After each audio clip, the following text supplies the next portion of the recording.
Alrighty, I'd like you to pay special attention to the path that gets drawn through Skull Castle here. Now, watch this. It goes over, then down, then over, right? Well, here's the actual level.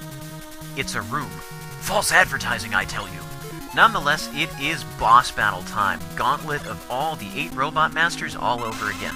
This time I'm going to do it the quick and dirty way, attacking them with the right weapons for the job instead of the plasma blaster or mucking around with anything else.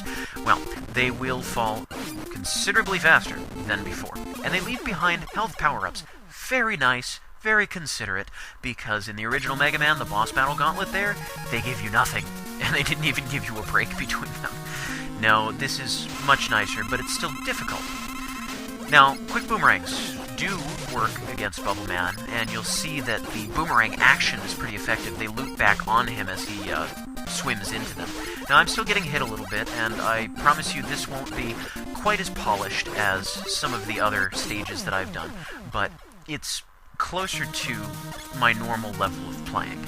Now, let's see how the quick boomerang holds up against Quick Man. Yeah, not so effective, but it does freeze him in place, as do a couple of other weapons, which can be useful to just stop his attack altogether if you find yourself cornered. I'm going to use Flashman's weapon on him, though. That's what I should have done in the first place, and just drain away his health. So, okay, normally I don't show off like this, jumping back and forth, but I could, so I did. By this point, you're probably very low on a lot of your weapons' energy. You see how I have entire things that are already completely empty, and I fortunately didn't use a whole lot of them in the previous stage. I mean, you'll probably have enough air shooter to take out Crash Man. It's only 2 or 3 hits, but you might possibly be running low on Metal Blade, and you will definitely be out of Crash Bomber at this point. So the 2 options are get a game over to refill your weapons energy, or learn how to fight bosses with different weapons. Now, Airman, I'm going to use, hit me with the one I can't dodge. I'm going to use Leaf Shield against him, which I'm not entirely sure how this makes sense. Wind is supposed to blow away leaves, but I don't know, maybe I jam his blower apparatus or something. I don't know. Whatever, and it's Woodman time. Ha! Okay, my leaf is not as leafy as his leaf, so I'm going to cut him down with my lumberjack blades, metal blades. And this is not quite as effective as a fully charged Heat Man volley, but I needed that for Quick Man. So, because I didn't have Crash Bombs to use against him. Well, he dies too, and woohoo! If you just give it some practice with different weapons, eventually you can get accustomed to fighting them with everything. Flashman is even more of a pushover before because he doesn't have the level geography on his side. Realistically, I could have just stood there and fired another shot, but I wanted to be safe. Sad. But Metal Blade gets an award for being incredibly effective against Metal Man. Check this out.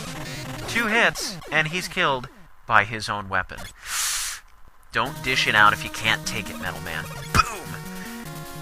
Now, here's the section that gives me the most trouble. People say that Mega Man 2 is the easiest of all the Mega Man games. I would not be so inclined to agree. Yeah, maybe if you play it on normal mode and exploit all of the boss vulnerabilities and do them in the proper order, yeah, maybe.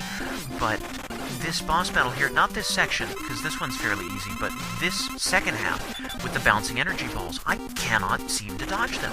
And what happens is that if you get a game over and need to refill your weapons energy that way, or just are unfortunate enough to not be able to survive, you lose all of your E-tanks, and I need an E-tank for this. Look at this. I've run out of Metal Blade energy. How embarrassing is that? And I need a health refill? This is like the low point of my Mega Man career. Okay, well, it's not that bad, but at least I defeated him, and he gets away again, and I fall down a pit. So that's not the end of the game. No, it looks like this should be the end of the line, but oh ho, there's more.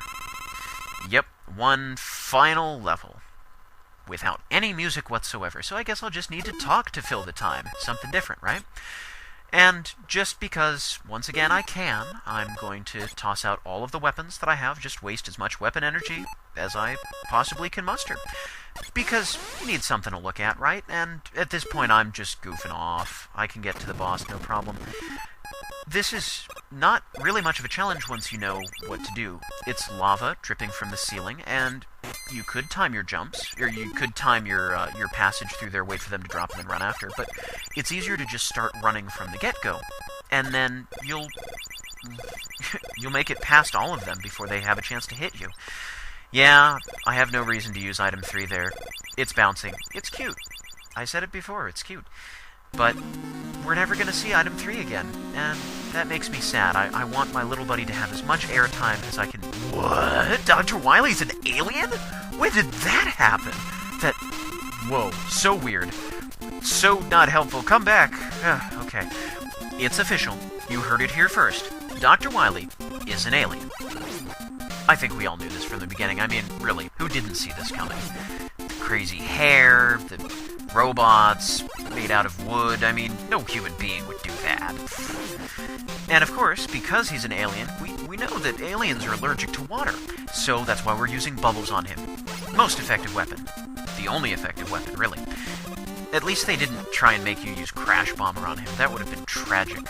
Fortunately, he moves around in a predictable figure 8 pattern, and you just hit him when he's at the middle point on the lower end. Just don't be too greedy with your shots, and conserve enough weapons energy to get through. You should have enough, but if you don't, then you die, and everyone cries. Wait a minute, did I say weapons energy? I meant weapon energy, singular. There's only one weapon that I'm using here. Geez, am I even listening to what I'm saying anymore? Is anyone listening to what I'm saying anymore? Unimportant. But those satisfying explosions. Gotta love them. Oh, it seems that Dr. Wily has gotten his hands on some magicite and summoned the alien Esper to attack me. Yes, that's exactly what happened. Or it was a hologram. Either way, it's official. Dr. Wily is not an alien. You heard it here first. Oh, nice ejector seat, Wily. Does that come standard with failure? What is that, a feeble attempt at a push-up? You're not impressing anybody. Alright, now I'm gonna go call the police, and you're gonna stay right here this time. Don't move. This is the one part of the game, even more than Crashman stage, that just doesn't feel right. It's not a bad sequence. I mean, there's nothing wrong with it, really, in and of itself. But in the context of all of the jumping, running, shooting, action that's been going on throughout this entire game, and all of the upbeat music, this is just a downer. I mean, I'm getting depressed just watching this. After all of the excitement throughout the game, then all of a sudden, you know, this would be okay in an RPG where you met lots of people and you did a lot of things and there were some serious moments there, and then you had a chance to reflect. Well, we don't need this, and so help me if this is a precursor to that Mega Man X "why do we have to fight other robots" nonsense, then I'll be angry. And Mega Man becomes one with the Force and leaves behind only his helmet. This is a very pleasant scene, though, and it makes a nice desktop wallpaper, just it doesn't flow. Now this is more like it. This is another one of the most memorable tunes in Mega Man history, and this one actually has been reused, remixed in a number of different games, though never quite as good as it is here. And you'll see that number 11, number 12, what are these? Well, that's the order in which Dr. Wily built these robots. So at the end of Mega Man 3, you'll see all of the numbers for Dr. Light's robots. He's the one who actually built all of the robot masters for the original Mega Man. Dr. Wily just took control of them and went on a rampage, right?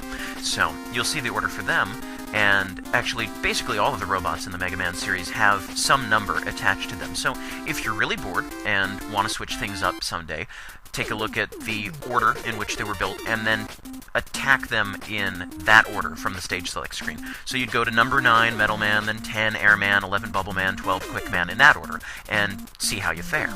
I don't know. If you're really a hardcore Mega Man fan and are looking for something different to switch it up, that's not a bad way to go. So, overall, Mega Man 2 is one of the greatest Mega Man games of all time, though not necessarily the greatest. In my book, it falls a bit short of perfection just because of all of the issues that I mentioned while playing the game, in addition to a couple of things that I didn't mention I spared you from because I'm a whiny complainer. However, the things that are good about this game are outstanding, and the good truly does outweigh the bad. So, if you are willing to overlook any of the negative aspects of the game, you too might call this the greatest Mega Man game of all time. As for me, I'm a little bit too much of a perfectionist to let some of those things slide. Anyhow, my name is Nathaniel Hoover, this has been Mega Man 2, thank you for watching, and remember, don't get eliminated!